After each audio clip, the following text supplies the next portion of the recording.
जय हिंद everyone, welcome to NDA Abhilasha. मैं संजय राकोट स्वागत करता हूं आपका इस क्लास में। और हम पढ़ रहे थे फ्लूइड मैकेनिक्स, और फ्लूइड मैकेनिक्स के 3 लेक्चर हमने कवर कर लिए थे। यानी कि फ्लूइड मैकेनिक्स में हमने हाइड्रोस्टेटिक्स यानी कि फ्लूइड स्टेटिक्स वाला पार्ट कवर कर लिया था। सर हाइड्रोस्टेटिक्स क्या होता था? सर हाइड्रोस्टेटिक्स वो होता था जिसमें हमारा फ्लूइड क्या रहता था, रेस्ट में रहता था और हम उसको स्टडी करते थे। अब हम बात करने वाले हैं अगर हमारा फ्लूइड है वो कैसा हो, फ्लो हो, यानी कि हमारा फ्लूइड है वो मूव कर रहा हो, मोशन में हो, तो इस कंडीशन को हम बोलते हैं हाइड्रोडायनेमिक्स। ठीक है, तो अब हम यहाँ पे देखेंगे कि हाइड्रोडायनेमिक्स क्या होती है। हाइड्रोडायनेमिक्स के अंदर कौन कौन सी थ्योरम है जो हमें पढ़नी है। ठीक है, ये स्पेसिफिक ग्रेविटी ये वगैरह वगैरह सारी एटम सटम हमने बात कर ली थी। हाइड्रोडायनेमिक्स बोल दो या फिर फ्लूइड डायनेमिक्स बोल दो। क्या बोल दो? Fluid dynamics. फ्लूइड डायनेमिक्स क्या होता है? बस सिंपल सी बात है, जब फ्लूइड हमारा मूव कर रहा हो, यानी कि जब हमारा फ्लूइड बह रहा हो, क्या हो रहा हो, बह रहा हो, तब उसमें क्या क्या चीजें होती हैं वो सारी चीजें हमको क्या करनी है, देखनी है। और इसी को हम बोलेंगे फ्लूइड डायनेमिक्स। और फ्लूइड डायनेमिक्स में जो सबसे एक चीज है वो हमको बात करनी है, जिसमें हम ये नहीं है वो चीज, ये नहीं है वो चीज अलग है, जैसे कि इसको हटाओ और हम बात करते हैं सबसे पहले फ्लो की। किसकी बात करते हैं? फ्लो। फ्लो का सीधा सीधा मतलब व्हाट इज फ्लो? भाई कोई भी लिक्विड है, वो लिक्विड के पार्टिकल्स एक जगह से दूसरी जगह क्या जा रहे हैं, फ्लो होके जा रहे हैं। ये देखो, ये फ्लो होके जा रहे हैं एक जगह से दूसरी जगह, इसी को बोल देते हैं फ्लो। क्या बोल देते हैं? फ्लो। तो हाइड्रोस्टेटिक्स में हमारी जो हाइड्रोडायनेमिक है, फ्लूइड डायनेमिक है, इस फ्लूइड डायनेमिक्स में हम जो भी चीजें पढ़ने वाले हैं, जैसे equation of continuity, Bernoulli's theorem, Stokes law, viscosity वगैरह वगैरह, ये सारी चीजें हम पढ़ने वाले हैं। इन सारी चीजें पढ़ने वाले में हमें एक चीज याद रखनी पड़ेगी, फ्लो। और फ्लो में हम बात करेंगे तो there are 2 types of flow. There are 2 types of flow. इसको यहां पे देखिए, एक को बोलते हैं हम स्ट्रीमलाइन फ्लो। Streamline flow. इसको एक और नाम से जाना जाता है बेटा, लेमिनार फ्लो। क्या बोलते हैं बेटा? Laminar flow. बहुत ही इंपॉर्टेंट है, याद रख लेना है आपको। पहला ये, और दूसरा क्या है, जब लेमिनार फ्लो ना हो इनको बोलते हैं टर्बुलेंट फ्लो। क्या बोलते हैं? Turbulent, turbulent flow. ठीक है, अब लेमिनार फ्लो क्या होता है, टर्बुलेंट फ्लो क्या होता है, यहां से बहुत ही समझने वाली बात है। लेमिनार फ्लो का मतलब यह होता है कि अगर कोई पार्टिकल ने कोई पाथ फॉलो किया तो इसके आने वाला दूसरा पार्टिकल भी सेम पाथ को फॉलो करेगा। सेम पाथ को फॉलो करेगा विथआउट एनी डिस्टरबेंस। यानी कि आपने जो पद चिन्ह छोड़े हैं उसी पद चिन्ह को हम क्या करेंगे, फॉलो करेंगे, और इसको बोलते हैं लेमिनार फ्लो। यानी कि जब कोई भी पार्टिकल अपने आगे वाले पार्टिकल के पाथ को ही क्या करता है, पूरी तरीके से फॉलो करता है, तो इसी फ्लो को हम बोलते हैं लेमिनार फ्लो बोलते हैं। क्या बोलते हैं बेटा? लेमिनार फ्लो बोलते हैं या फिर स्ट्रीमलाइन फ्लो बोलते हैं। अब ये कैसा होगा? जब स्ट्रीमलाइन फ्लो कहीं हो रहा होगा तो तुमको ऐसा लगेगा कि ये जो फ्लूइड है वो फ्लूइड रुका हुआ है पूरी तरीके से। ऐसा कैसे होगा? जब आप कभी अपने नल का खोलें, नल जो टोटी होती है, अगर नल को खोलोगे तो नल को बाद धीरे धीरे धीरे जब थोड़ा खोलोगे तो आप देखोगे एक शार्प लाइन आपको ऊपर से नीचे हुई जाती हुई दिखाई देगी। ये शार्प लाइन, बिल्कुल कोई भी टर्बुलेंस नहीं होगा, कोई भी इधर उधर नहीं होगा, एक शार्प लाइन नीचे की ओर होती हुई दिखाई देती है, और इसी को अपन बोल देते हैं लेमिनार फ्लो। लेमिनार फ्लो क्या होता है? मेरे ख्याल से आप इमेजिन कर पा रहे होंगे लेमिनार फ्लो क्या होता है। भाई लेमिनार फ्लो में कोई एक पार्टिकल गया तो उसके आगे वाला पार्टिकल, उसके पीछे वाला पार्टिकल भी वो जो पाथ उसने कवर किया है वही पाथ फॉलो करेगा, और इसको बोल देते हैं लेमिनार फ्लो। अब एक होता है बेटा टर्बुलेंट फ्लो। टर्बुलेंट फ्लो में मतलब क्या है? सब अलग अलग भाग रहे हैं, तूफान सा मचा रखा है, ये पार्टिकल ऐसे भाग रहा है, ये पार्टिकल ऐसे भाग रहा है, ये पार्टिकल ऐसे भाग रहा है, ये पार्टिकल ऐसे भाग रहा है, तो इस तरीके के फ्लो को हम बोल देते हैं टर्बुलेंट फ्लो। टर्बुलेंट फ्लो मतलब जब आपने अपना जो नल है, वो वॉल्व है, वो वॉल्व को बहुत ज्यादा खोल दिया, और वॉल्व को जब बहुत ज्यादा खोल दोगे तो आप देखोगे टर्बुलेंस दिखाई देगा आपको। क्या दिखाई देगा? टर्बुलेंस दिखाई देगा। तो इसको बोल देते हैं टर्बुलेंट फ्लो। हमारी जितनी भी थ्योरम्स हैं, जितनी भी थ्योरम्स, हम बर्नौली थ्योरम पढ़ेंगे, इक्वेशन ऑफ कंटिन्यूटी पढ़ेंगे, स्टोक्स लॉ वगैरह ये भी पढ़ेंगे, वो सारी की सारी में पहले ही कंडीशन दे रखी है, लेमिनार फ्लो होना चाहिए। क्या होना चाहिए? लेमिनार फ्लो होना चाहिए। तो पहली बात तो आपको लेमिनार फ्लो अपने दिमाग में रखना है। What is a laminar flow? ये आप देख सकते हैं, जिसमें पहला वाला दूसरे वाले के साथ ही चलता है, जैसे वो चल रहा है वैसे ही हम चल रहे हैं, हम कोई भी सवाल जवाब नहीं करते हैं। टर्बुलेंट फ्लो में मतलब समझो, टर्बुलेंट माना होता है तूफान, डिस्टर्बेंस। इसमें हर एक पार्टिकल अपने मन मर्जी के अकॉर्डिंग चल रहा है, जहां जा रहा है वहां जा रहा है, कोई मतलब नहीं उसको। तो टर्बुलेंट फ्लो, टर्बुलेंट होती क्या है? टर्बुलेंट भाई जितनी ज्यादा वेलोसिटी आप करते रहोगे, वेलोसिटी बढ़ाते जाओगे बढ़ाते जाओगे बढ़ाते जाओगे बढ़ाते जाओगे बढ़ाते जाओगे, तो एक समय पे आके टर्बुलेंट फ्लो हो ही जाएगा। और टर्बुलेंट फ्लो होगा कि लेमिनार फ्लो होगा, इसके लिए एक बहुत अच्छी नंबर है जिसको बोलते हैं रेनॉल्ड नंबर।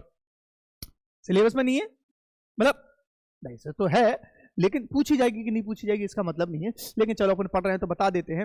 रेनॉल्ड नंबर, और रेनॉल्ड नंबर क्या है? ये बोलता है कि रेनॉल्ड नंबर की वैल्यू अगर 2000 से क्या है? कम है, 2000 से कम है या 2000 से बराबर है, तो जाहिर सी बात है ये जो रेनॉल्ड ये जो फ्लूइड होगा वो होगा लेमिनार फ्लो। अगर रेनॉल्ड नंबर है वो 2000 से कम है तो वो होगा लेमिनार फ्लो।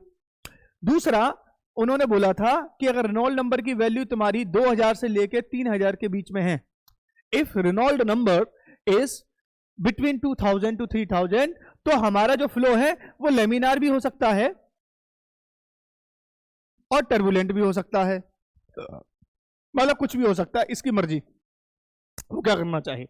अगर रेनॉल्ड नंबर हमारी 2000 से कम है तो 100% हमारा जो फ्लो होगा वो कैसा होगा? लेमिनार फ्लो होगा। अगर रेनॉल्ड नंबर हमारी क्या है?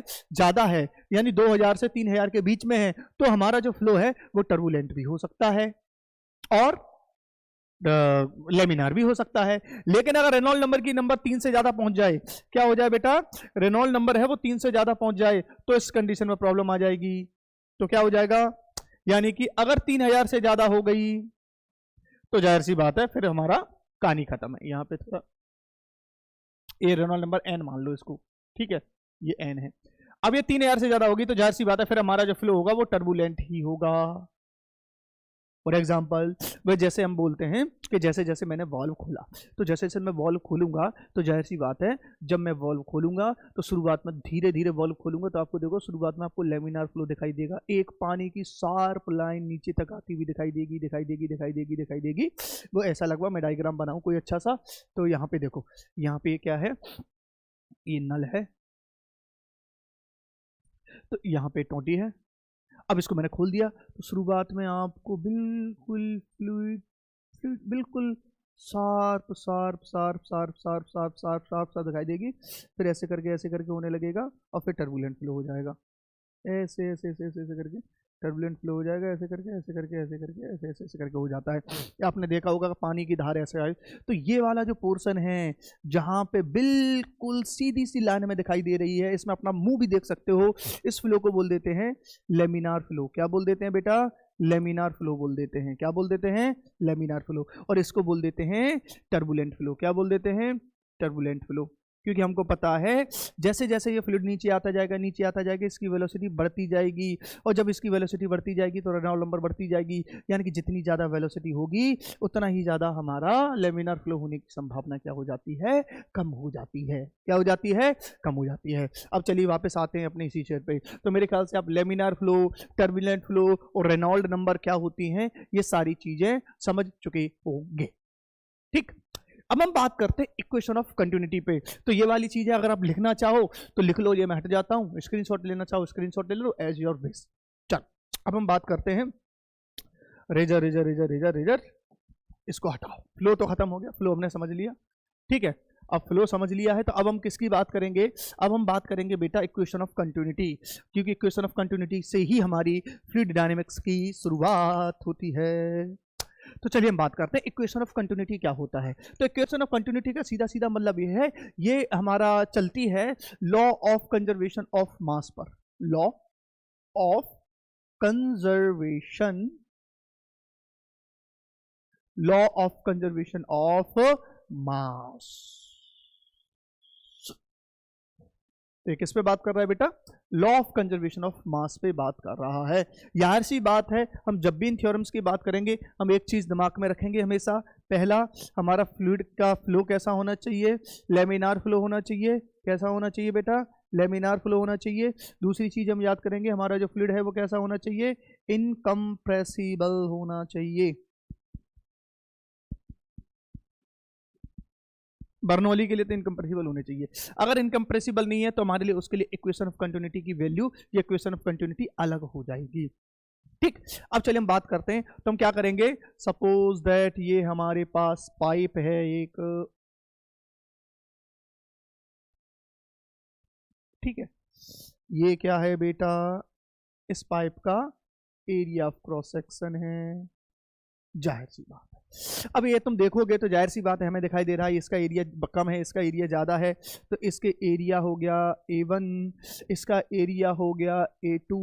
बोलो यहाँ तक समझ में आ रहा है। अब इसमें कोई जा रहा है बेटा, फ्लूइड जा रहा है v वेलोसिटी के साथ में, तो यहाँ पे जाएगा तो v1 वेलोसिटी के साथ, और यहाँ पे निकलेगा तो v2 वेलोसिटी के साथ। और ये जो फ्लूइड है, इस फ्लूइड की डेंसिटी में मान के चलता हूँ रो है, थ्रू आउट रो है, और सिंस ये इनकम्प्रेसिबल फ्लूइड है तो यहाँ पे देखोगे ये जो डेंसिटी है फ्लूइड की वो कैसी होगी, हर समय पे क्या होगी, सेम होगी। बोलो बोलो, समझ में आ रहा है यहाँ तक, यानी जो फ्लूइड की डेंसिटी है वो हर समय पे कैसी होगी, सेम होगी। ठीक है, इक्वेशन ऑफ कंटिन्यूटी क्या कहता है, इक्वेशन ऑफ कंटिन्यूटी कहता है कि यहां से जितना फ्लूइड जाएगा उतने ही टाइम पे यहां से उतना ही फ्लूइड बाहर निकलेगा। भाई क्यों सी बात है कि यहाँ पे इनकम्प्रेसिबल फ्लूइड है तो यहाँ पे कहीं रुकेगा तो नहीं, तो मान के चलो कि यहां से हमने 100 ml फ्लूइड डाल दिया 2 सेकंड के अंदर, तो यहां से भी 100 फ्लूइड निकलेगा, 100 ml फ्लूइड निकलेगा, वो भी 2 सेकंड के अंदर। तो जाहिर सी बात है बीच में कहीं रुकने की संभावना है ही नहीं, पूरी तरीके से भरा हुआ है। तो इसी को बोल देते हैं इक्वेशन ऑफ कंटिन्यूटी। मतलब कोई पाइप है जिसका different area of cross section है, तो यहाँ पे देखोगे जितना वॉल्यूम ऑफ पानी का जाएगा, जितना मास यहाँ से पानी का जाएगा उतना ही यहां से निकलेगा। समझ में आ गया, यानी कि rate of flow of mass constant रहेगी। इसको बोल सकते हो, क्या बोल सकते हो, rate of flow of mass constant is constant. यानी कि पर सेकंड जितना मास यहां से घुस रहा होगा उतना ही पर सेकंड मास यहां से बाहर निकल रहा होगा, क्योंकि अंदर वो कुछ नहीं कर सकता। ठीक, तो इसको निकालेंगे कैसे, इसको निकालेंगे पर सेकंड यहाँ पे कितना मास घुस रहा है, तो पर सेकंड यहाँ पे मास घुस रहा है, कितना घुस रहा होगा, A into V1 into rho. एक तुम्हारा क्या हो गया, वॉल्यूम हो गया ना, A into V it's a volume, area into velocity per unit time में, तो ये वॉल्यूम हो गया, पर यूनिट में कितना वॉल्यूम जा रहा है। ठीक है, और ये हो गया रो, यहां से इतना मास घुसा पर सेकंड, तो यही मास तुम्हारा वहां निकल जाएगा, सॉरी A1 होगा यहाँ पे, तो ये हो जाएगा A2 into V2 into rho. अरे बोलो हाँ या ना, तो देखो हमने बोला है इट्स द इनकम्प्रेसिबल फ्लूइड। अगर इनकम्प्रेसिबल फ्लूइड है तो जाहिर सी बात है रो सेम होंगी, तो रो को खत्म कर देंगे और हमारे पास एक ही बहुत ही इंपॉर्टेंट रिलेशन निकल के आता है। क्या निकल के आ रहा है, A1 V1 बराबर क्या हो जाएगा, A2 V2। अरे बोलो, इस तरीके से निकल के आ जाएगा। अब जाहिर सी बात है अगर ये दोनों कांस्टेंट है, A1 V1 बराबर A2 V2 है, तो क्या मुझे तुम बता सकते हो यहां पर, यानी कि एरिया का मैं वो निकालूं तो A1 A2 बराबर क्या हो जाएगा, V2 V1।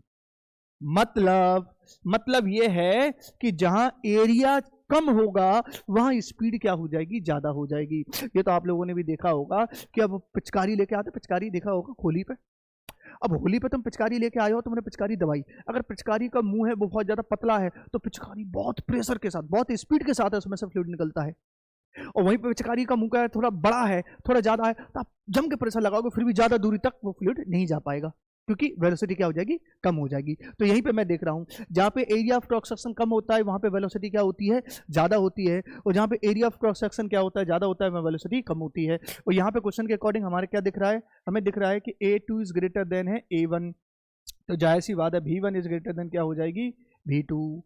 आप चाहो तो इन चीजों को क्या कर सकते हो, याद कर सकते हो इक्वेशन ऑफ कंटिन्यूटी से। कभी कभार से हो गया कि सर हमारा जो फ्लूइड है वो इनकम्प्रेसिबल नहीं है, कंप्रेसिबल है। जो हमारा फ्लूइड है वो इनकम्प्रेसिबल ना हो, कंप्रेसिबल हो। तो इस कंडीशन में देख लेना, यहां पे लिख दो if fluid is incompressible, if fluid is compressible for compressible fluid. अब देखो कंप्रेसिबल फ्लूइड होगा तो जाहिर सी बात है डेंसिटी चेंज हो जाएगी, मतलब इस पॉइंट पे मान के चलो डेंसिटी ρ1 है और इस पॉइंट पे मान के चलो डेंसिटी क्या हो जाएगी, ρ2 हो जाएगी। समझ में आ रहा है? इनकंप्रेसिबल फ्लूइड के लिए यहां पर डेंसिटी क्या हो जाएगी, ρ1 हो जाएगी और यहां पर डेंसिटी क्या हो जाएगी, ρ2 हो जाएगी। अगर ये हो गया तो जाहिर सी बात है फिर इसके लिए हमारी लिक्विड क्या हो जाएगी, ये कटेगा नहीं, यानी कि क्या हो जाएगा हमारा A1 V1 ρ1 बराबर क्या हो जाएगा A2 V2 ρ2, बात खत्म। यह क्वेश्चन हमारी उसके लिए हो जाती है कंप्रेसिबल फ्लूइड्स के लिए। अब ऐसे भी फ्लूइड्स में कंप्रेसिबिलिटी बहुत बहुत बहुत बहुत कम होती है, तो फिर भी लेकिन अगर पूछा गया तो फिर ये आना चाहिए कि fluid is compressible then A1 V1 ρ1 बराबर A2 V2 ρ2। अगर फ्लूइड कंप्रेसिबल नहीं है तो क्या हो जाएगा A1 डिवाइडेड बाई A2, यानी कि A1 V1 बराबर A2 V2। ये हमारा इनकंप्रेसिबल फ्लूइड के है, ये आपको याद रखना है क्योंकि इक्वेशन ऑफ कंटिन्यूटी से क्वेश्चंस पूछे जाए हैं। कुछ नहीं है, सीधा आपको एरिया क्या कर देगा, थोड़ा बहुत ऊपर नीचे कर देगा, वेलोसिटी वगैरह पूछ लेगा, तो कोई दिक्कत नहीं है। हमारा यहीं पे देख लो, यहीं पे अगर बोल दिया कि इसका एरिया ऑफ क्रॉस सेक्शन है वो तुम्हारा 1 mm है स्क्वायर है और इसका एरिया ऑफ क्रॉस सेक्शन है यहाँ पे 4 mm स्क्वायर है। अब पूछा जा रहा है अगर V1 की वेलोसिटी तुम्हारी 2 मीटर पर सेकंड है तो V2 की वेलोसिटी निकाल लो। समझ में आ रहा है? तो यहां से सीधा निकाल लो, यहां पे रख दो, ठीक है। एरिया ऑफ क्रॉस सेक्शन 4 गुना हो गया तो वेलोसिटी 4 गुना कम हो जाएगी, तो इसकी 4 गुना कम हो जाएगी, तो इसकी 4 गुना कम हो जाएगी तो कितना हो जाएगा 2 डिवाइडेड बाई 4, 2 डिवाइडेड बाई 4 यानी 1/2 मीटर पर सेकंड, बात खत्म। अब कहोगे सर ऐसे कैसे आ गया, यार एनडीए के हो, अगर इतना भी नहीं कर पा रहे हो तो शर्म करो भाई, सीधा रेशियो निकालना है A1 A2 का रेशियो। और हमें पता है A1 A2 का रेशियो 1/2 है, तो V1 V2 का रेशियो भी क्या हो जाएगा 1/4 हो जाएगा। तो निकाल लो आराम से, कुछ थोड़ा बहुत दिमाग लगाओ तुम भी, हैं इतना तो कर सकते हो। चलो ये नोट डाउन कर लो सारी चीजें, या तो नोट डाउन कर लो या स्क्रीनशॉट ले लो एज योर विश, ताकि हम आगे बढ़ सकें। ठीक है, चलो अब हम बात करते हैं यहाँ पे बेटा एक बहुत ही इंपॉर्टेंट थ्योरम जिसको अपन बोलते हैं विस्कोसिटी, क्या वो सॉरी बर्नौलीज थ्योरम। भाई फ्लूइड डायनेमिक्स में लगभग 80-90% या फिर बोल सकते हो 70 से 80% जो तुम्हारा क्वेश्चन बनता है वो बनता है तुम्हारा बर्नौलीज थ्योरम। बहुत ही प्यारी थ्योरम है, जिस तरह से आर्किमिडीज का प्रिंसिपल है वो बहुत ही इंपॉर्टेंट होने वाला है हाइड्रोस्टैटिक्स में, वैसे ही हाइड्रोडायनेमिक की बात करें तो बर्नौली। अगर फ्लूइड तुम पढ़ोगे तो फ्लूइड में 2 ही लोग ज्यादा पॉपुलर हैं, एक हमारे बर्नौली साहब और दूसरा हमारा कौन था, दूसरा हमारे थे आर्किमिडीज साहब।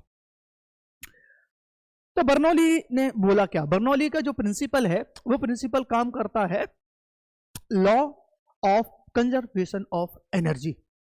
क्या है, law of conservation of energy, लिख देता हूं law of conservation of energy. भाई ये क्वेश्चन प्रीवियस ईयर में 2 से 3 बार पूछा गया है कि जो बर्नौली का प्रिंसिपल है, बर्नौली का प्रिंसिपल किस सिद्धांत पर चलता है, किस लॉ को फॉलो करता है। तो बेटा ये लॉ करता है किसको, law of conservation of energy. और इक्वेशन ऑफ कंटिन्यूटी की बात करेंगे तो वो किस पे काम करती थी, वो किस पे काम करती थी, वो काम करती थी law of conservation of mass पर काम करती थी। किस पर काम करती थी, law of conservation of mass पर। बोलो कोई दिक्कत, ये law of conservation of energy पे चलता है, वो law of conservation of mass पे चलता है। अब इन्होंने ये बोला कि अगर कोई फ्लूइड है, मान के चलो ये यही है,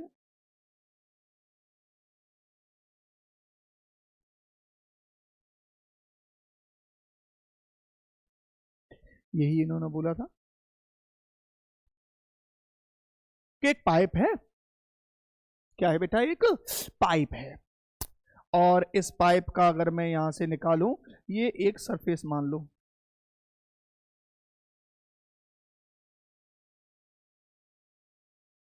ये एक सरफेस मान लो। तो इस सरफेस पे यहाँ की हाइट है वो मान के चलो कितना है, h1 है, और यहाँ की जो हाइट है वो मान के चलो क्या है, h2 है। सरफेस से हाइट मान के चल रहे। इसका जो एरिया ऑफ क्रॉस सेक्शन है वो क्या है, A1 है, इसका एरिया ऑफ क्रॉस सेक्शन क्या है, A2 है। तो जाहिर सी बात है यहाँ से जो फ्लूइड जा रहा है, यहाँ से जो फ्लूइड है उस फ्लूइड की वेलोसिटी V1 है, और यहाँ से जो फ्लूइड जा रहा है उसकी वेलोसिटी क्या है, V2 है। और पूरा फ्लूइड है इनकम्प्रेसिबल है, तो उस फ्लूइड की डेंसिटी क्या है, ρ है। इन्होंने ये बोला कि अगर कोई फ्लूइड है वो फ्लो कर रहा है, कोई फ्लूइड है, वो फ्लो कर रहा है, तो फ्लूइड में कौन कौन सी एनर्जी हो सकती है, कौन कौन सी एनर्जी होगी। अब इसमें जो फ्लूइड कर रहा है, देखो उसमें एक तो तुम्हारी stating that sum of pressure energy, एक तो तुम्हारी प्रेशर एनर्जी होगी, यहां पे मैं लिख देता हूं, वो तो अपन पढ़ ही लेंगे बाद में। एक हमारी होगी प्रेशर एनर्जी, याद रखना। दूसरा क्या होगी, पोटेंशियल एनर्जी, मतलब फ्लूइड हो सकता है ऊपर नीचे कहीं भी हो सकता है, और कहीं भी होगा तो उस पर एक पोटेंशियल एनर्जी होगी। पोटेंशियल एनर्जी किसके बराबर होती है, हमें पता है, डी टू हाइट के बराबर पोटेंशियल एनर्जी होगी। Sir potential energy, pressure energy कौन सी, अरे भाई प्रेशर भी तो होगा यहाँ पे, कुछ ना कुछ प्रेशर होगा, वो प्रेशर हो गया, प्रेशर एनर्जी होगी। और एक क्या हो गया हमारा, पोटेंशियल एनर्जी, भाई ये पोटेंशियल एनर्जी भी कर लिया है लो। और क्या हो सकता है, अगर फ्लूइड हमारा मोशन में कर रहा है, फ्लूइड फ्लूइड कर रहा है, यानी कि फ्लो कर रहा है, एक जगह से दूसरी जगह जा रहा है, मोशन में है, तो मोशन की वजह से कौन सी एनर्जी होती है बताओ मुझे। अरे बार बार निकल जा रहा है, हाँ बताओ, मोशन की वजह से किसी भी सब्सटेंस में कौन सी एनर्जी होती है, बिल्कुल सही बिल्कुल सही, क्या होगी बेटा, काइनेटिक एनर्जी होगी।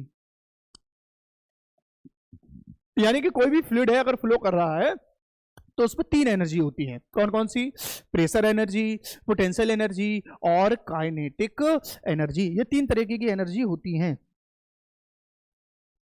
इन महाराज ने ये बोला कि किसी भी पॉइंट ऑफ टाइम पर या किसी भी पॉइंट पर इन तीनों एनर्जीज का जो सम होगा वो कांस्टेंट होगा, क्या होगा, कांस्टेंट होगा। यानी कि अगर मैं बात करूं प्रेशर एनर्जी क्या होती है, पी होती है, और ये पोटेंशियल एनर्जी क्या हो जाएगी, रो जी एच हो जाएगी, और काइनेटिक एनर्जी जाएगी 1/2 रो वी स्क्वायर, क्या हो जाएगा बेटा, 1/2 रो वी स्क्वायर। इसका जो सम है वो हमेशा कैसा रहता है, कांस्टेंट रहता है, कैसा रहता है बेटा, कांस्टेंट रहता है।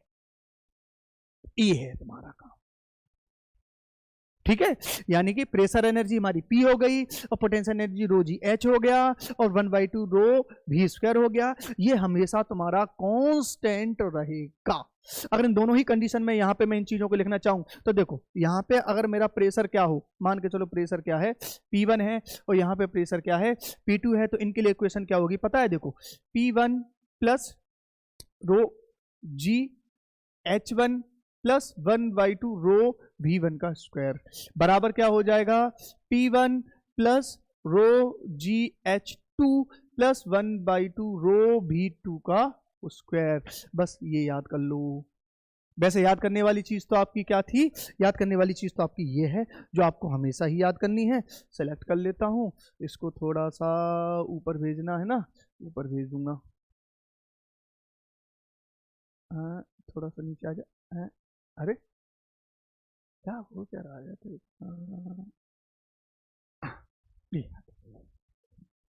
ठीक है। ये याद करना है कि प्रेशर एनर्जी, पोटेंशियल एनर्जी और काइनेटिक एनर्जी, इनका सम हमेशा हमेशा हमेशा कैसा रहेगा, कांस्टेंट रहेगा।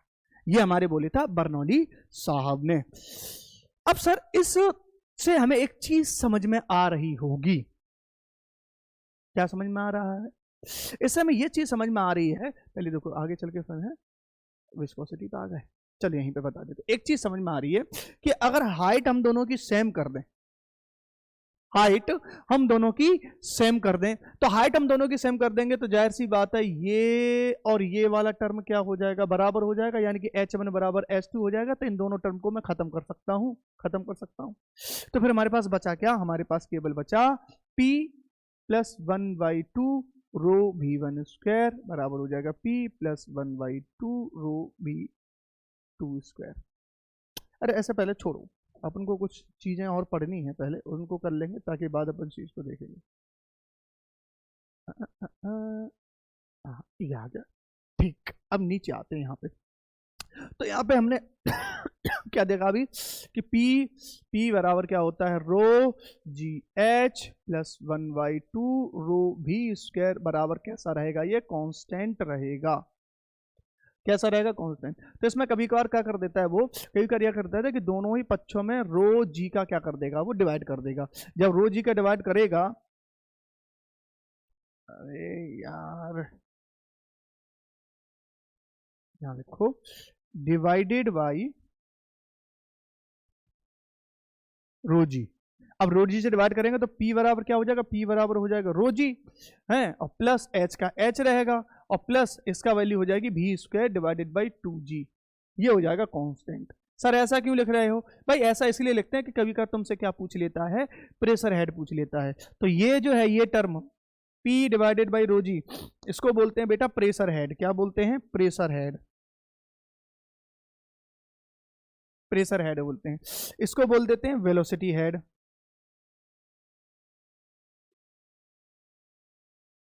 इसको प्रेशर हेड बोल दिया, इसको वेलोसिटी हेड बोल दिया, और इसको हेड हेड बोल देते हैं, कुछ भी बोल देते हैं, पर तुमसे प्रेशर हेड और वेलोसिटी हेड ज्यादातर तुमसे पूछा जाता है, तो इसको ये वाली चीज याद रख लेनी है। अब मुझे तुम एक चीज बताओ कि अगर मैं हाइट को क्या कर दूं, कांस्टेंट कर दूं दोनों ही कंडीशन में, तो हाइट के द्वारा तो एनर्जी कांस्टेंट हो जाएगी, तो उसको हटा दोगे तो यानी कि तुम्हारे पास क्या बचेगा, P प्लस 1/2 रो V स्क्वायर। ये कैसा होना चाहिए? कांस्टेंट होना चाहिए। कैसा होना चाहिए? कांस्टेंट होना चाहिए। अगर ये कांस्टेंट होना चाहिए तो मेरे बच्चों क्या तुम एक चीज समझ पा रहे हो यहाँ पे? क्या क्या क्या? वो ये चीज कि अगर मैंने वेलोसिटी को बढ़ाया, इधर ध्यान से सुनना, कि अगर मैंने वेलोसिटी को बढ़ाया, अब वेलोसिटी को बढ़ाया तो ये वाला पूरा टर्म है, ये पूरा का पूरा टर्म क्या होगा? बढ़ेगा। और सिंस हमको पता है इन दोनों टर्म, ये जो है P प्लस 1/2 रो V स्क्वायर, ये जो टर्म है ये कैसे होने चाहिए? कांस्टेंट होने चाहिए। और जब कांस्टेंट होने चाहिए तो जाहिर सी बात है अगर मैं एक को बढ़ाऊंगा तो दूसरे को क्या करना पड़ेगा? अरे यार सॉरी, एक को बढ़ाऊंगा तो दूसरे को क्या करना पड़ेगा? मुझे इसको घटाना पड़ेगा। बोलो समझ में आ रहा है? यानी कि अगर इसको मैंने बढ़ाया है तो इसको मुझे क्या करना पड़ेगा? घटाना पड़ेगा। और जब मैं इसको घटाऊंगा तो जाहिर सी बात है जहां वेलोसिटी ज्यादा वहां प्रेशर कम, जहां वेलोसिटी ज्यादा वहां प्रेशर कम। बर्नौली के जितने भी जो एप्लीकेशंस अभी हम देखने वाले हैं रियल लाइफ में, वो सारे के सारे एक ही चीज पे काम करते हैं बेटा, जहां प्रेशर ज्यादा, जहां पे वेलोसिटी ज्यादा हो जाएगी वहां प्रेशर कम हो जाएगा। जहां वेलोसिटी ज्यादा वहां पे प्रेशर कम। अगर इतनी सारी चीजें आपको समझ में आ गई हैं तो हमारे पास न्यूमरस एग्जांपल्स हैं। फॉर एग्जांपल पहले इतना लिख लो यार, उसके बाद एक एक करके चीज समझाएंगे तुमको। पहले लिख लो यार सी वाली चीजें, है ना? प्रेशर हेड, वेलोसिटी हेड,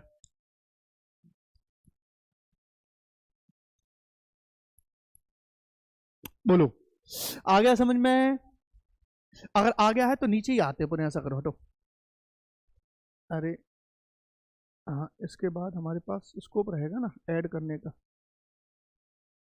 यार ऐड करने का स्कोप कहाँ चला गया? इसमें ऐड कर सकते थे ना, तो यह सेब फलाना ढिमका जेबो है, मोर में कहा आता है।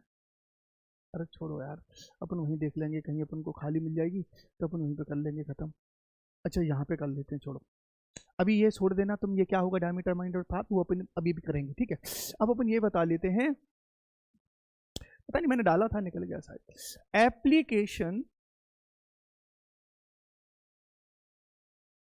Application of Bernoulli,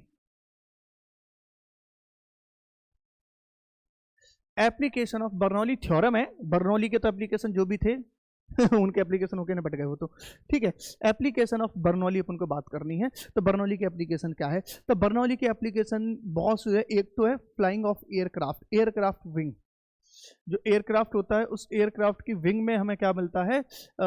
Bernoulli theorem का प्रिंसिपल मिलता है। वो कैसे? देखो, किसी भी एयरक्राफ्ट की विंग देखोगे तो विंग ऐसे होती है, लगभग लगभग तुम्हें ऐसी मिलेगी। विंग की जो शेप है, मैंने थोड़ा ज्यादा ऊपर कर दिया लेकिन समझ लो ऐसा ही मिलता है, लगभग लगभग एयरक्राफ्ट की विंग ऐसी मिलती है। अब मेरे बात बताओ बच्चों, अगर यहां से कोई हवा आई तो सिंस हवा है वो स्ट्रीमलाइन फ्लो में इस तरीके से जाएगी और यहां से भी जाएगी। अब ये स्ट्रीमलाइन फ्लो है, समझ में आ रहा होगा तुम लोगों को। अब ये स्ट्रीमलाइन फ्लो है, और जब स्ट्रीमलाइन फ्लो है मेरे बच्चों तो तुम देखोगे कि जितनी हवा ऊपर से जा रही है उतनी हवा नीचे से जाएगी। अब मुझे बताओ, सेम टाइम पे यहां पे पहुंचना है, यानी कि जो टाइम है दोनों ही कंडीशन में, यहां पे टाइम है वो टाइम क्या है बेटा? सेम है। अब मुझे ये बताओ, ऊपर वाली हवा को ज्यादा डिस्टेंस तय करनी पड़ रही है नीचे वाली हवा को, तो आप कहोगे सर ऊपर वाली हवा है उसको ज्यादा डिस्टेंस तय करनी पड़ रही है। जब ऊपर वाली हवा को ज्यादा डिस्टेंस तय करनी पड़ रही है तो इसका मतलब सीधा सीधा है मेरे बच्चों कि जो ऊपर वाली हवा है वहां पे वेलोसिटी अगर मैं v1 मान लूं और नीचे वाली हवा है वहां की वेलोसिटी क्या हो जाएगी, v2 हो जाएगी। अब ऊपर वाली हवा को ज्यादा वेलोसिटी तय करनी पड़ रही है, ज्यादा डिस्टेंस तय करनी पड़ रही है, तो यहाँ ऊपर वाली हवा है इसकी स्पीड क्या हो जाएगी, लार्जर हो जाएगी, ज्यादा हो जाएगी। क्या हो जाएगी, स्पीड लार्जर हो जाएगी। यानी कि हम बोलेंगे तो v1 is greater than v2। तो अगर v1 is greater than v2 है और हमने पूछा था बर्नौली के थ्योरम के अकॉर्डिंग अगर वेलोसिटी क्या होगी, इंक्रीज होगी तो प्रेशर डिक्रीज होगा। यानी कि इस कंडीशन में मेरे बच्चों अगर यहाँ पे प्रेशर भी P1 है और यहाँ पर प्रेशर P2 है तो हम देखेंगे कि P1 is less than P2, यानी कि नीचे का प्रेशर ज्यादा हो जाएगा, ऊपर का प्रेशर कम हो जाएगा। तो जाहिर सी बात है ऊपर प्रेशर कम है, नीचे प्रेशर ज्यादा है, तो नीचे से ऊपर की ओर क्या लगेगा बेटा, एक फोर्स लगेगा। प्रेशर डिफरेंस की वजह से क्या लगेगा बेटा, एक फोर्स लगेगा। उसी फोर्स को हम बोल देते हैं बेटा लिफ्ट। एयरक्राफ्ट के केसेस में इस फोर्स को हम बोल देता है लिफ्ट। तो तुम देखोगे जब भी एयरक्राफ्ट टेक ऑफ करता है तो उस समय पर ये बल्ज ज्यादा बढ़ जाता है, उस समय पर ये बल्ज ज्यादा बढ़ेगा क्योंकि हमको प्रेशर डिफरेंस ज्यादा क्रिएट करना है। और जितना ज्यादा प्रेशर डिफरेंस होगा उतना ही ज्यादा हमको क्या मिलेगा, लिफ्ट मिलेगा। और इसी लिफ्ट से एयरक्राफ्ट हवा में फ्लाई करता है। ये हमारी बर्नौली का थ्योरम है, बर्नौली का प्रिंसिपल है। तो एक तो ये बर्नौली का प्रिंसिपल। दूसरा हमारे घरों की छत, घरों की छत। जैसे मान के चलो ये हमारा क्या है बेटा, एक घर है, इतना घंटा घर, ये क्या है बेटा, एक घर है। ऐसे ही बनाते थे ना पहले। हाँ ये घर है, ये दरवाजा लगा हुआ है अच्छा वाला सा, ये इस तरीके से ये लगा हुआ है, यहाँ पे खिड़की लगी हुई है और वगैरह वगैरह, यहाँ पे 2-4 खिड़की लगा देता हूँ, ये लोग अच्छा वाला घर बना देते हैं। ये घर है और ये घर की खिड़कियां विड़कियां दरवाजे वरवाजे सब बंद हैं और आंधी आई, खिड़कियां वगैरह दरवाजे सब बंद हैं। अब आई आंधी, अब आंधी आएगी तो सिंपल सी बात है हवा इसमें घर में घुस नहीं पा रही क्योंकि दरवाजे में कुंडी लगी हुई है। दरवाजे में कुंडी लगी है यानी कि हवा घर के अंदर नहीं घुस पा रही। हवा घर के अंदर नहीं घुस पा रही तो इसका मतलब हमारी जो छत है वो छत नहीं उड़नी चाहिए। छत उड़ेगी क्या भाई, छत कब उड़ेगी, जब घर में अंदर हवा भर जाएगी, हवा एकदम से बाहर निकलेगी तो नीचे से छत ऊपर उड़ा देगी, कहानी खत्म। लेकिन ऐसा नहीं होता, ऐसा नहीं होता मेरे दोस्तों। होता क्या है, देखो अब हवा चल रही है, अब बाहर की ओर हवा चल रही है, ये वाली देखो गौर से, आज सनसना की हवा चल रही, तूफान आया तगड़ा वाला, ये हवा चल रही है यहाँ पे, ये हवा चल रही है यहाँ पे। अब सुनो सुनो, हवा ऊपर चल रही है, बाहर की ओर हवा चल रही है, तो बाहर की ओर कोई ना कोई वेलोसिटी है, और जबकि घर के अंदर कोई हवा नहीं चल रही तो घर के अंदर जो वेलोसिटी होगी, घर के अंदर जो वेलोसिटी है वो लगभग क्या है, जीरो है। घर के अंदर वेलोसिटी क्या होगी, लगभग जीरो हो गई। तो देखो घर के अंदर वेलोसिटी क्या होगी, जीरो, बाहर वेलोसिटी कुछ ना कुछ है, तो जाहिर सी बात है बाहर वेलोसिटी ज्यादा है तो बाहर प्रेशर क्या हो जाएगा, कम। बाहर प्रेशर हो जाएगा कम, घर के अंदर प्रेशर हो गया ज्यादा, तो जाहिर सी बात है आप नीचे से ऊपर की ओर उठोगे तो नीचे से ऊपर की ओर पर क्या लगेगा, छत पे प्रेशर लगेगा और हमारी छत उड़ जाती है। इसका मतलब ये नहीं कि घर में हवा भरना ही जरूरी है, अगर घर में हवा भी नहीं भरी है तो ऊपर आंधी आएगी तो ऊपर वेलोसिटी बहुत ज्यादा हो जाएगी, मतलब प्रेशर बहुत कम हो जाएगा, घर के अंदर का प्रेशर बढ़ जाएगा और वो छत को उखाड़ के फेंक देगा। बोलो समझ में आई बात। इसका एक और एग्जांपल आपने देखा होगा, आपने कई सारी अगर एक्शन मूवी दो, जैसे टॉम क्रूज की तुम्हारी मूवी तुमने देखी होंगी, जितनी फास्ट एंड फ्यूरियस देखी होंगी, तो इनमें तुम देखोगे जब कोई भी एयरक्राफ्ट फ्लाई कर रहा होता है, जब भी कोई एयरक्राफ्ट फ्लाई कर रहा होता है और फ्लाई करते हुए एयरक्राफ्ट का अगर गलती से गेट खुल जाए, फ्लाई करते हुए एयरक्राफ्ट है अगर गलती से उसका गेट खुल जाए तो क्या होता है, चीजें अंदर से बाहर की ओर भागती हैं कि बाहर से अंदर की ओर भागती हैं। जाहिर सी बात है सर, हमने मूवियों में देखा है कि चीजें अंदर से बाहर की ओर भागती हैं। भाई ऐसा क्यों है, भाई जाहिर सी बात है जब एयरक्राफ्ट फ्लाई कर रहा है तो एयरक्राफ्ट के बाहर की जो एयर है वो एयरक्राफ्ट के साथ थोड़ी चिपकी है, तो वो भी बहुत वेलोसिटी के साथ में मूव कर रही है। जब एयरक्राफ्ट की जो चीज है वो बहुत ही वेलोसिटी के साथ में मूव कर रही है तो जाहिर सी बात है बाहर प्रेशर क्या होगा, बहुत ही ज्यादा कम होगा, और एयरक्राफ्ट के अंदर जो प्रेशर है वो बहुत ज्यादा होगा।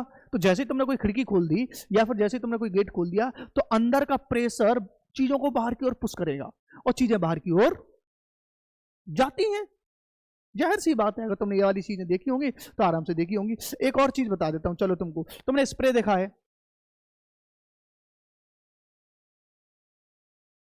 स्प्रे की एक डंडी होती है, और स्प्रे की डंडी एक बोतल में तुमने, जैसी बोतल है तुम्हारी इच्छा है उसके साथ तुमने लगा दी, और इस डंडू को तुमने क्या कर दिया, उसके साथ जोड़ दिया, और यहाँ पर एक वो लगा दिया जिससे तुम आराम से पुचुक पुचुक करके खेल रहे हो।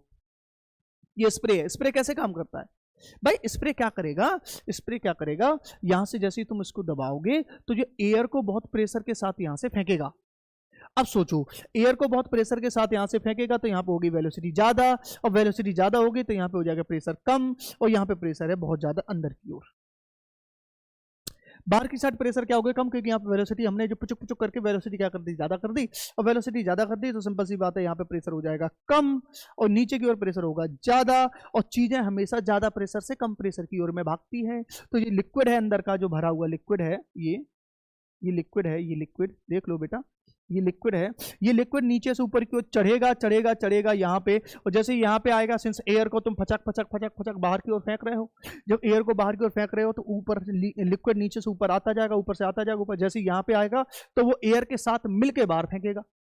तो जो लिक्विड है वो एयर के साथ मिलकर कहाँ जाएगा, बाहर जाएगा। तो ये बात आपको याद रखनी है। क्या रखना है, जाहिर सी बात है, जहां पे प्रेशर कम, जहां पे वेलोसिटी ज्यादा वहां पे प्रेशर कम, और जहां पे वेलोसिटी कम वहां पे प्रेशर ज्यादा। तो जहां पे और चीजें हमेशा हाई प्रेशर से लो प्रेशर की ओर ही भागती हैं, तो ये लिक्विड नीचे से ऊपर भागेगा और यहाँ पर एयर के साथ मिल जाएगा और भाग जाएगा। ऐसी चीज आप देखोगे, ऐसी चीज आपको एक बार और देखने को मिलेगी, वो मिलेगी आपको जो एलपीजी गैस सिलेंडर होते हैं उसका स्टोव देखना। उसके स्टोव में जो चूल्हा होता है, उस चूल्हे में तुम देखोगे इस तरीके से चूल्हा लगा हुआ होता है, उस चूल्हे में इस तरीके से एक नोज मिलेगा आपको, नीचे से कटा हुआ मिलेगा, यानी यहाँ पे छेद हुआ मिलेगा ऐसे करके, ऊपर से नहीं होता, ऊपर से सीधा कर देता हूँ, नीचे से इस तरीके से एक छेद होगा। अब जैसे यहाँ से एलपीजी गैस, और एलपीजी गैस का प्रेशर बहुत ज़्यादा होता है, एलपीजी गैस का प्रेशर बहुत ज़्यादा होता है तो बहुत स्पीड के साथ यहाँ से भागती है, और जहाँ पे बहुत स्पीड के साथ भागती है तो यहाँ पे प्रेशर स्पीड हो जाएगी बहुत ज़्यादा, स्पीड बहुत ज़्यादा हो जाएगी तो प्रेशर हो जाएगा बहुत कम।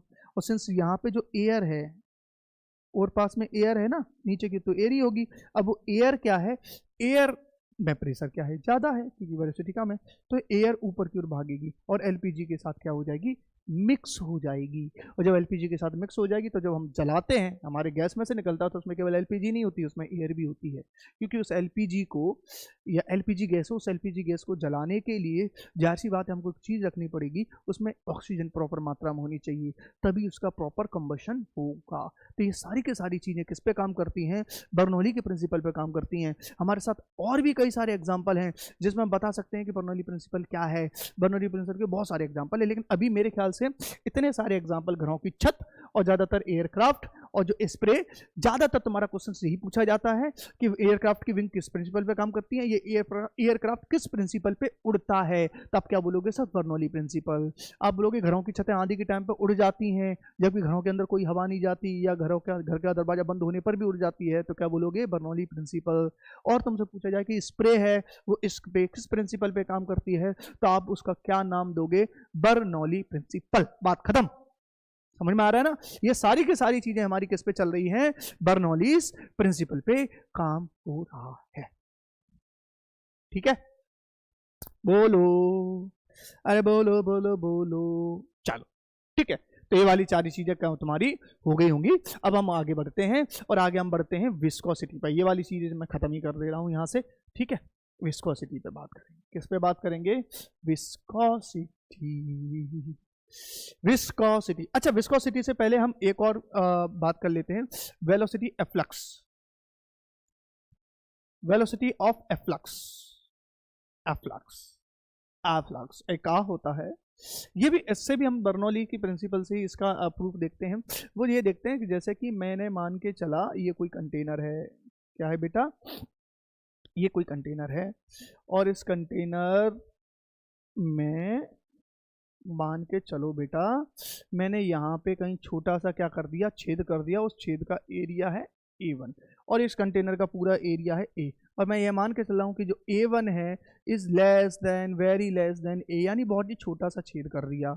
अब यहाँ पे बेटा अगर तुमने बहुत ही छोटा सा छेद कर दिया तो ये लिक्विड है वो बाहर की ओर भागेगा। तो बाहर की ओर निकलेगा, जाहिर सी बात है। कोई टंकी है, टंकी में तुमने छेद कर दिया बेटा, तो जाहिर सी बात है उस टंकी में से फ्लूइड बाहर निकलेगा, वो बाहर निकलेगा किसी ना किसी वेलोसिटी के साथ में निकलेगा। अब अगर इस फ्लूइड मैंने जो छेद किया है वो यहाँ से h हाइट के नीचे किया है, क्या किया है, h हाइट के नीचे किया है, तो यहाँ पर फ्लूइड मान के चलो ve वेलोसिटी के साथ निकल रहा है, वेलोसिटी ऑफ फ्लक्स को ve के द्वारा रिप्रेजेंट करते हैं। तो तुमसे ये पूछा जा सकता है बेटा मुझे ये बताओ कि ve की वैल्यू क्या होगी, तो आप सारी चीज़ों को छोड़ के इसकी वैल्यू याद रखना, इसकी वैल्यू याद रखना, तो होगी रोड में gh, जी याद रखना। वेलोसिटी ऑफ फ्लक्स की वैल्यू क्या होती है, रूट में 2gh। मतलब तुम देखोगे वेलोसिटी डायरेक्टली प्रोपोर्शनल किसके है, h के। मतलब मैं जितना नीचे छेद करूंगा उतनी ही ज्यादा वेलोसिटी क्या निकलेगी, बाहर निकलेगी, और जितना मैं ऊपर छेद करूंगा उतनी ही वेलोसिटी कम निकलेगी। रीजन भाई, जितना नीचे तुम आते जाओगे प्रेशर तुमको क्या मिलेगा, ज्यादा मिलेगा, क्या मिलेगा, ज्यादा मिलेगा। ये सब निकलता कैसे है, ये बर्नौली प्रिंसिपल का इक्वेशन का यूज करके डेरिवेशन में निकलता है। आपने अगर 11th क्लास अच्छे से पढ़ा है तो आपने ये डेराइव भी किया होगा। हमें यहाँ पे डेराइव नहीं करना, डेरिवेशन नहीं पूछी जाती है एनडीए में, क्या पूछे जाता है, रिजल्ट्स पूछे जाते हैं, आपको रिजल्ट्स याद रखने ना है। तो वेलोसिटी ऑफ फ्लक्स की वैल्यू क्या हो जाएगी, रूट में 2gh। क्या सर पूछा गया है, देखो भरोसा नहीं, मैं क्या कर रहा हूँ, एनडीए यूपीएस वाली को मुझे बिल्कुल भरोसा नहीं है, ये बिना तली के लोटे हैं, इनका मन हो गया उस दिन घुमा देंगे तुमको। समझ में आ रहा है, तो अपन क्या करते हैं, अपन बहुत अच्छे से सारी चीजें पढ़ते जाते हैं। तो वे वेलोसिटी ऑफ फ्लक्स, इसको या तो तुम याद कर लो, याद ही कर लो, लिख लो सारी चीजों को, ठीक है। और इसको तुम क्या कहते हैं, स्क्रीनशॉट ले लो जल्दी। चलो स्क्रीनशॉट ले लिया। अब हम बात करेंगे विस्कोसिटी की, किसकी बात करेंगे, विस्कोसिटी की। अब विस्कोसिटी क्या होती है, viscosity is a different thing. देखो हमारा फ्लूइड फ्लो कैसे करता है, हमें ये देखना था, हमारा फ्लूइड फ्लो कैसे करता है। तो जैसे मान के चलो ये है सरफेस, ये जमीन है, और जमीन पे ऊपर क्या कर रहा है, फ्लूइड फ्लो कर रहा है, फ्लूइड फ्लो कर रहा है, फ्लूइड। अब यहाँ पे ऊपर क्या कर रहा है बेटा, फ्लूइड फ्लो कर रहा है, ये है इस तरीके से फ्लूइड है वो क्या कर रहा है, फ्लो कर रहा है।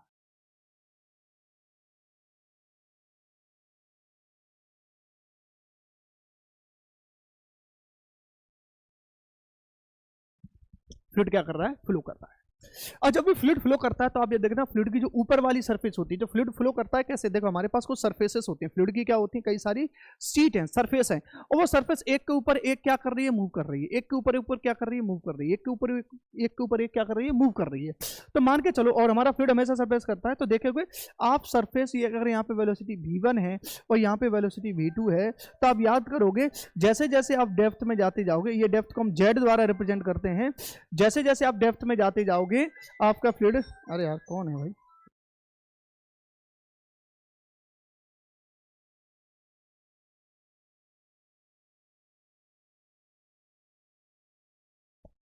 चल, यानी कि ये बोले हैं कि जैसे जैसे मैं ऊपर से नीचे आता जाऊंगा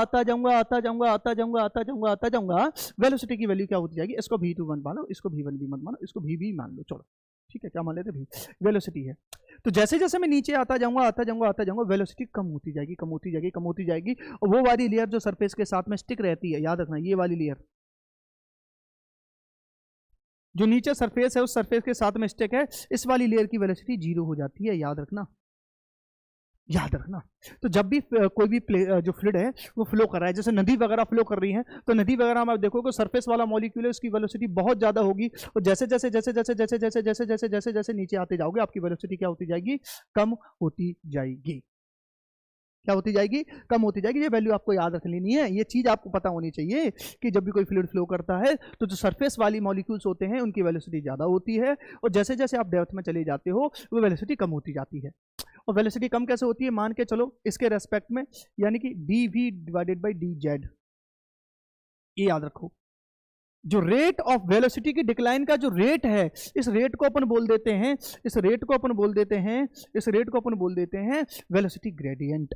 क्या बोल देते हैं, वेलोसिटी ग्रेडियंट।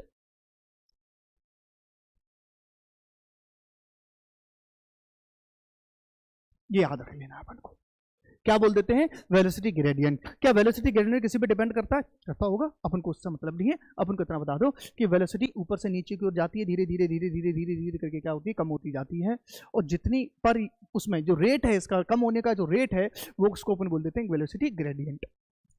सर ये क्यों बता रहे हो, हम तो विस्कोसिटी पढ़ रहे हैं, आपने विस्कोसिटी तो अभी बताई नहीं, यहीं पे विस्कोसिटी आए। अब सपोज दैट जैसे कि मैं मान रहा हूं फर्स्ट वाली लेयर है, इस फर्स्ट वाली लेयर की जो वेलोसिटी है, इधर देखो गौर से, ये फर्स्ट वाली लेयर, इस फर्स्ट वाली लेयर की वेलोसिटी क्या है, v1 है, और ये दूसरी वाली लेयर है, इसकी वेलोसिटी v2 है। तो हमें सीधी बात पता है कि v1 ग्रेटर होगा v2 से। बोलो हाँ या ना, होगा कि नहीं होगा, बिल्कुल होगा। तो यानी कि देख ये ऐसा होगा, देख देख जैसे कि ये ऊपर वाली लेयर है, तो ऊपर वाली लेयर भी जा रही है, नीचे वाली लेयर भी जा रही है, लेकिन ऊपर वाली लेयर थोड़ी ज्यादा स्पीड के साथ में जा रही है। देख दोनों जा रही हैं, लेकिन ऊपर वाली लेयर थोड़ी ज्यादा स्पीड के साथ में जा रही है, और ज्यादा स्पीड के साथ जा रही है तो इनमें क्या हो रहा है, रिलेटिव मोशन हो रहा है। क्या हो रहा है, रिलेटिव मोशन। रिलेटिव मोशन एक के रेस्पेक्ट में दूसरी कहाँ जा रही है, तेजी से जा रही है, तो इनमें क्या हो रहा है, रिलेटिव मोशन हो रहा है। और जब रिलेटिव मोशन होता है तो इन दोनों लेयर के बीच में एक फोर्स काम करेगा, जो इनकी रिलेटिव मोशन का क्या करेगा, अपोज करेगा।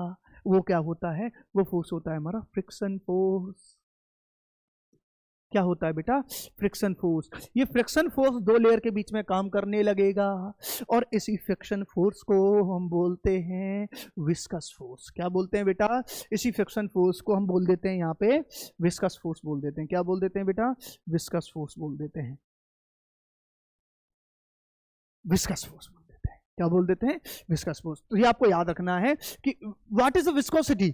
विस्कोसिटी ये है कि जब भी कोई फ्लूइड फ्लो करेगा तो उनकी जो लेयर के बीच में फ्रिक्शन फोर्स काम करेगा, जो उनके फ्लो का अपोज करेगा, और इस फिनोमेना को बोल देते हैं विस्कोसिटी। और जो फोर्स लग रहा है उसी को बोल देते हैं विस्कस फोर्स। अब इसी विस्कस फोर्स से हम किसी भी फ्लूइड का थिक और थिन पता करते हैं, यानी कि कोई फ्लूइड है वो गाढ़ा है या पतला है, वो हम पता करते हैं। अगर किसी भी फ्लूइड के अंदर विस्कस फोर्स की वैल्यू ज्यादा है तो हम उसको बोल देते हैं वो गाढ़ा है, वो थिक है। अगर इसकी वैल्यू कम है तो वो बोल देते हैं कि हम पतला है या थिन है। अब जाहिर सी बात है, जैसे पानी फ्लो कर रहा है, सबकी फ्लो करने की रेट अलग अलग होती है। पानी फ्लो करता है उसकी रेट अलग है, शहद फ्लो करेगा उसकी रेट अलग है, चाशनी फ्लो करेगी उसकी रेट अलग है, दूध फ्लो करेगा इसकी रेट अलग है, क्योंकि उनके पार्टिकल्स यानी कि उनकी जो लेयर्स हैं उन लेयर के बीच में लगने वाला जो फ्रिक्शन फोर्स होता है, वो फ्रिक्शन फोर्स क्या हो रहा है, धीरे धीरे धीरे धीरे धीरे धीरे मतलब अलग अलग है, डिफरेंट डिफरेंट, और उनकी फ्लो करने की रेट भी क्या हो जाएगी, डिफरेंट डिफरेंट हो जाएगी। और इसी फिनोमेना को अपन बोल देते हैं विस्कोसिटी। अब विस्कोसिटी देख लिए क्या बोल क्या रहा है, viscosity is a fluid internal resistance of fluid. Viscosity क्या है, फ्लूइड का इंटरनल रेजिस्टेंस है।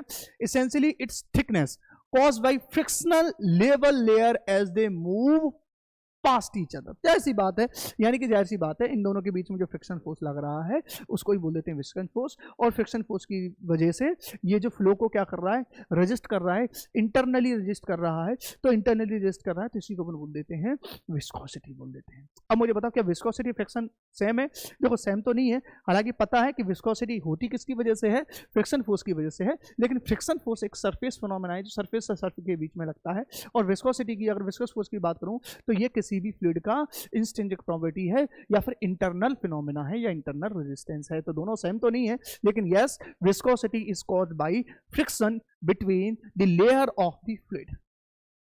अब कितना फोर्स लग रहा है, कैसे फोर्स लग रहा है, इसके लिए हमारे पास होता है एक विस्कोसिटी कांस्टेंट जिसको बोलते हैं ईटा के द्वारा रिप्रेजेंट करते हैं। किसके द्वारा रिप्रेजेंट करते हैं? ईटा के द्वारा रिप्रेजेंट करते हैं। और ये हर किसी का क्या होता है, अलग अलग होता है। इस ईटा को हम बोल देते हैं विस्कोसिटी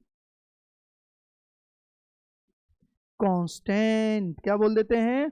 विस्कोसिटी कांस्टेंट। भाई सिंपल सी बात है, किसी का ईटा ज्यादा होगा तो उसके लिए विस्कोसिटी की वैल्यू ज्यादा होगी, उसका फ्लो उतना ही कम होगा। और किसकी ज्यादा कम है तो उसकी विस्कोसिटी उतनी ज्यादा कम होगी।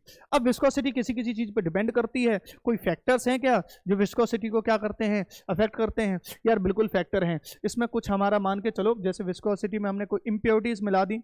पहला इम्प्योरिटीज मिलाने से विस्कोसिटी क्या हो जाती है, कम हो जाती है। दूसरी बात, क्या टेम्परेचर का कोई फर्क पड़ता है? बिल्कुल फर्क पड़ता है।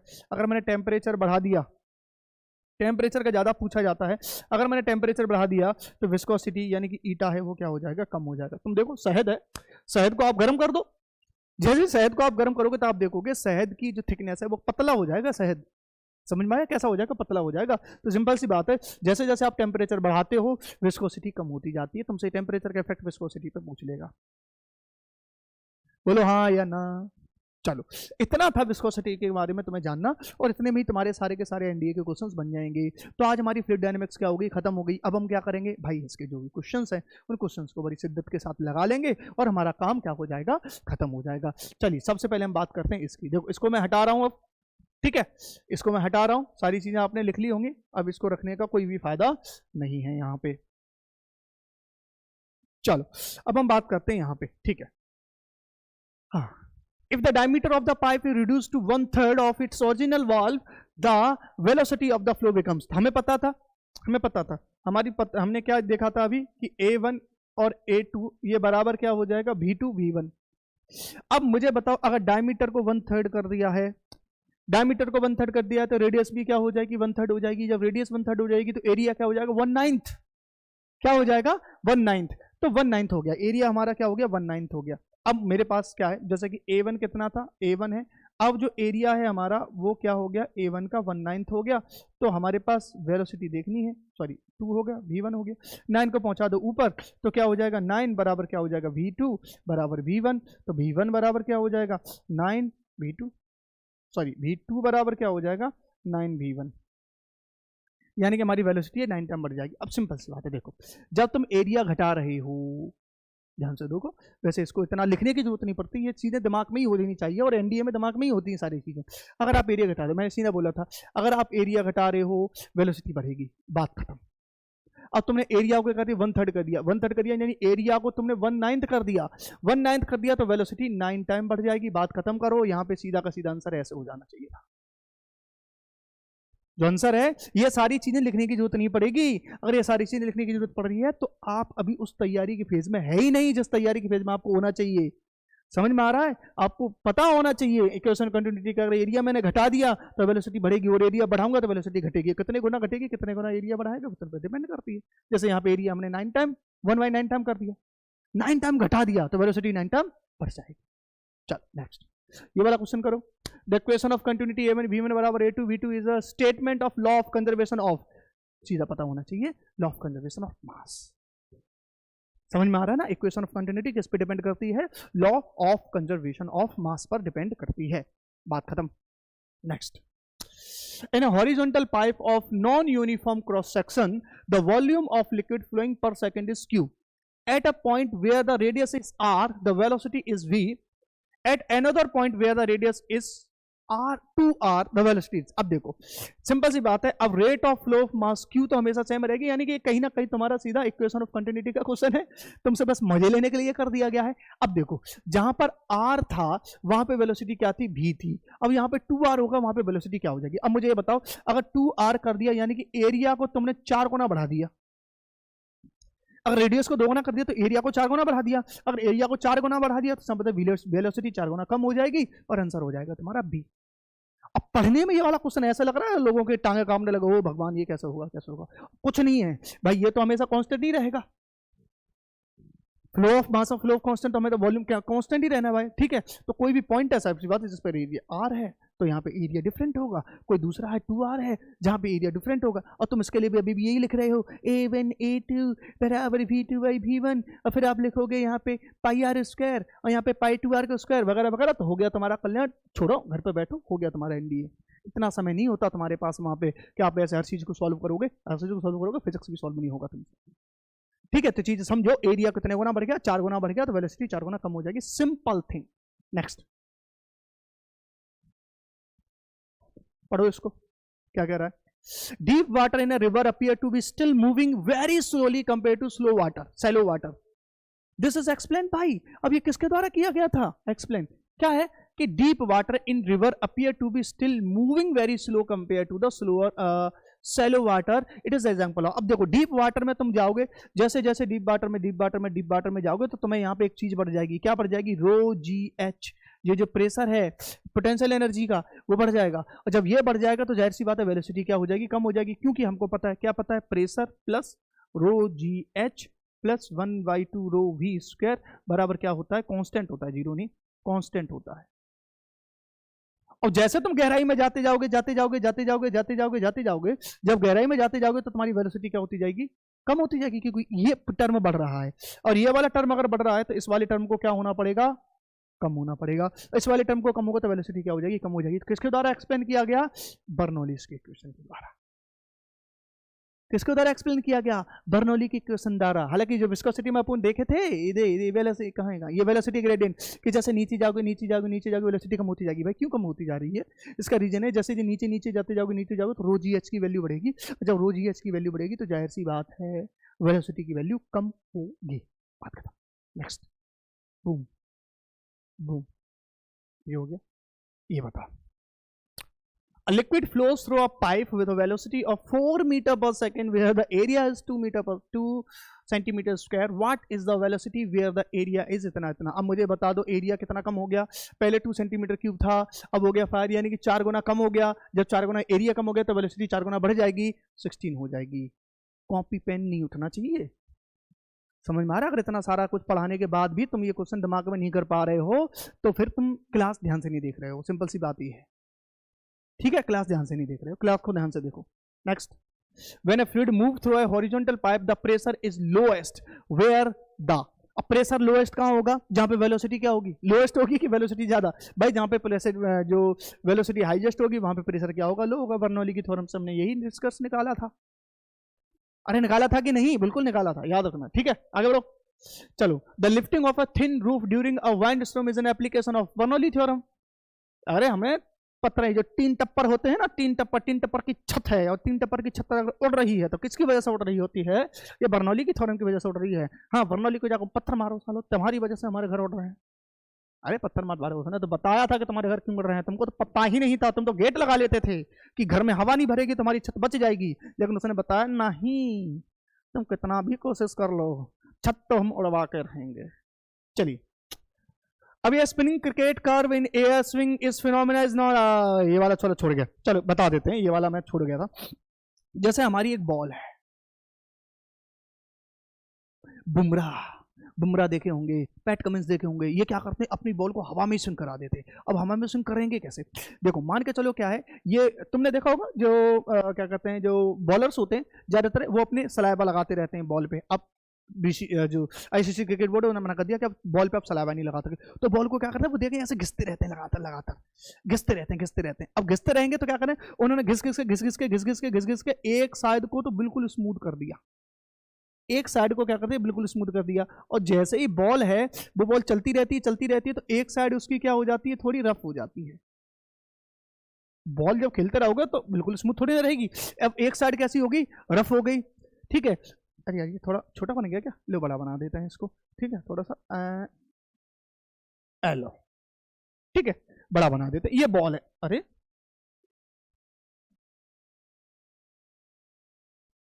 छोड़े इसको यहाँ पे लेके आओ, थोड़ा सा यहाँ पे लेके आओ। ठीक है, हम क्या बोल रहे थे, ये बॉल है हमारी। ठीक है, अब बॉल एक साइड में हमने स्मूथ कर दी और एक साइड में बॉल कैसी होगी, रफ हो गई है। अब बॉल रफ हो गई, अब यहां से हवा आएगी, तो हवा आएगी स्मूथ वाले से तो फास्ट निकल जाएगी सीधी, लेकिन हवा जब यहां से आएगी तो यहां से हवा थोड़ी लहराती हुई निकलेगी। अब मुझे बताओ बच्चों, थोड़ा दिमाग है तुम में, यहां से हवा स्मूथ आ रही है और यहां से हवा लहराती हुई आ रही है क्योंकि ये रफ सरफेस है। अब मुझे ये बताओ, ये दो चीजों से होता है, एक तो ये बॉल खुद भी रोटेट करती है हवा में ओमेगा वेलोसिटी के साथ, तो खुद भी रोटेट करेगी हवा में ओमेगा वेलोसिटी के साथ, वो तो है ही, साथ ही साथ में वो घिस देते हैं तो वो इफेक्ट को बढ़ा देता है। अब इससे होगा क्या, देखो यहां पर वेलोसिटी हो जाएगी कम इसके कंपैरिजन, क्योंकि यहाँ पे उसको ज्यादा डिस्टेंस तय करना पड़ रहा है और सेम टाइम पे नीचे आ रहा है, तो यहाँ पे वेलोसिटी हो जाएगी ज्यादा। और यहाँ पे वेलोसिटी ज्यादा यानी कि यहाँ पे प्रेशर कम, यहाँ पे प्रेशर कम तो यहाँ पे प्रेशर ज्यादा, और जाहिर सी बात है बॉल किस टाइम में टर्न हो जाएगी, हाई प्रेशर से लो प्रेशर की ओर, यानी कि इस डायरेक्शन में टर्न हो जाएगी।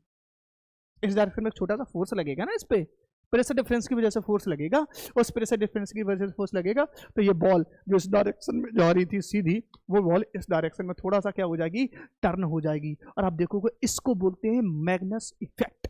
क्या बोलते हैं बेटा, मैग्नस इफेक्ट। याद रख लेना, बहुत ही इंपॉर्टेंट इफेक्ट था, मेरे दिमाग से निकल गया, पता नहीं कैसे निकल गया, पर अब चलो क्वेश्चन करने का यही फायदा होता है कि जो चीजें रह गई हैं वो चीजें क्वेश्चन की मदद से हो जाए। तो ये बात आप याद रख लेना, जो बॉल होती है जो स्पिन करती है वो मैग्नस इफेक्ट की वजह से होती है। और साथ ही साथ में आप देखोगे यहाँ पर बॉल इस तरीके से घूम रही है, जब बॉल इस तरीके से घूम रही है तो जाहिर सी बात है यहाँ की वेलोसिटी को और कम कर देगी और यहाँ की वेलोसिटी को और बढ़ा देगी, तो बॉल जिस साइड में घूमती है उसी साइड में क्या हो जाती है, टर्न हो जाती है। यानी कि मैंने इस तरीके से बॉल को फेंका और वो हवा में ऐसे रोटेट कर रही है, थोड़ा इमेजिन करो, वो हवा में ऐसे रोटेट कर रही है, रोटेट कर रही है, रोटेट कर रही है, जिस डायरेक्शन में रोटेट करती है उसी डायरेक्शन में मुड़ जाती है।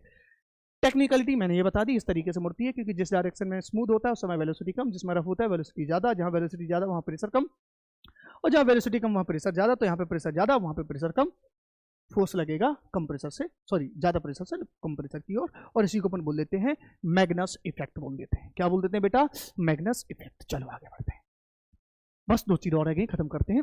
इन a horizontal pipeline the sum of pressure head velocity head is constant, this assume the fluid is, देखो प्रेशर और वेलोसिटी हेड क्या है, कांस्टेंट है।